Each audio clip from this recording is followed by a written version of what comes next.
এবার আড়ে দেশ না এক চক্রাগ্রাম আড়াই পণ্ডিত ঘর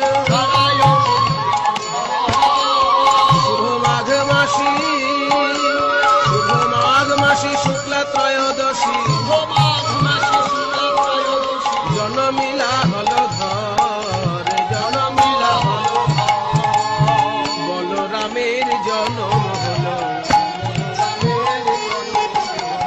আড়াই পণ্ডিতের ঘরে বলরামের জন্ম হল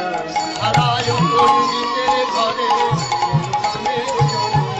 ওই নিত্যানন্দ নাম ধরে বলরামের জন্ম হল নিত্যানন্দ নাম ধরে উমা কি সুন্দর ফুটফুটে ছেলে হয়েছে আমার আড়াই পণ্ডিত অতি হরষিত